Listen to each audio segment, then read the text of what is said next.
Welcome to my YouTube channel.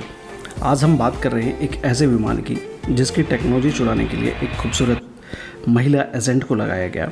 एक ऐसा विमान जिसने 1971 और 1999 में पाकिस्तान को धो डाला।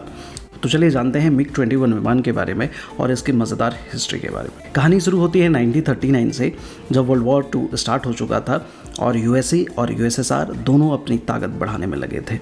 यूएसएसआर के दो एयरक्राफ्ट डिज़ाइनर एंटनी मिकोयन और मिखाइल गोरोविच को एक एयरक्राफ्ट डिज़ाइन करने का जिम्मा दिया गया और इन दोनों ने एक बेहतरीन एयरक्राफ्ट डिज़ाइन किए गए और इन दोनों के नाम को ही ऐड करके कंपनी ने नाम दिया मिग। फिर आया साल 1958 जब इस एयरक्राफ्ट का अपडेटेड वर्जन आया और उसका नाम रखा गया मिग 21, जिसकी स्पीड 2229 किलोमीटर तक जा सकती थी। मिग 21 के आ जाने से यूएसएसआर वर्ल्ड में कह सकते हैं कि एक लीडिंग कंट्री बन गया और ये एयरक्राफ्ट वर्ल्ड के अलग अलग जगह में जाके तबाही मचाए जा रहा था। ऐसे में यूएसए और इजराइल दोनों इस एयरक्राफ्ट की टेक्नोलॉजी को जानना चाह रहे थे।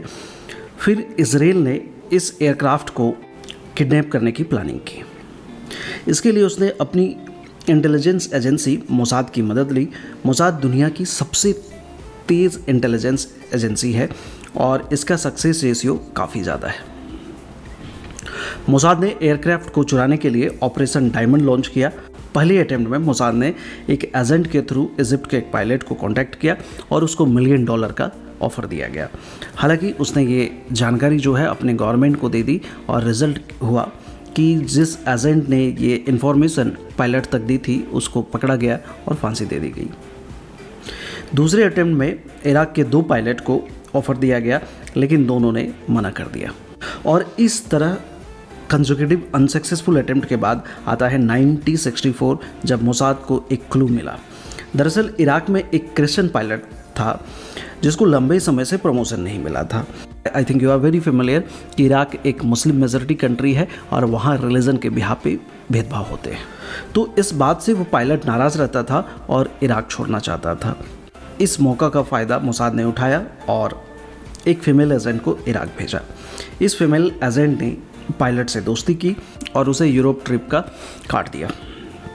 फिर उसे यूरोप में ही एक मीटिंग हुई जहाँ पे उसे $1 मिलियन करेंसी ऑफ़र करने की बात की गई, एज वेल एज इसराइल की सिटीजनशिप और इसराइल में जॉब का भी प्रॉमिस किया गया।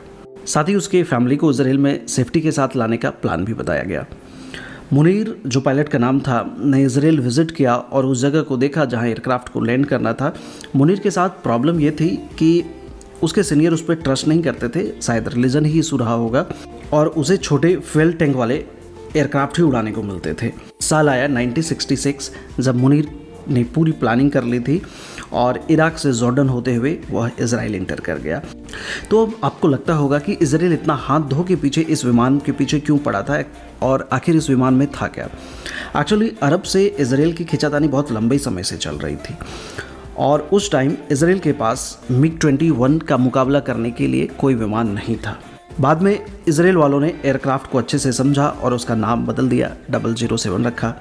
और जब इजराइल की लड़ाई अरब कंट्रीज़ के साथ हुई तो इजराइल ने कोई अपना एयरक्राफ्ट खोए ही इराक के 6 मिग 21 को मार गिराया। तो बात करते हैं अब इंडिया के बारे में। I think you are very familiar कि इंडिया में भी जो है ये मिग 21 काफ़ी फेमस है और आप इनको जानते ही होंगे। इन्होंने ये मिग 21 से ही अपने से कहीं ज़्यादा एडवांस और ताकतवर F-16 को मार गिराया था। यह एक कमाल का विमान था लेकिन हाल ही के दिनों में बहुत सारे एक्सीडेंट हुए हैं जिससे इसकी क्रेडिबिलिटी पे क्वेश्चन उठ रहे हैं। हालांकि इंडियन एयरफोर्स इसका यूज़ ट्रेनिंग देने के लिए करती है और जिसमें कि ह्यूमन एरर होने के सबसे ज़्यादा चांसेस होते हैं।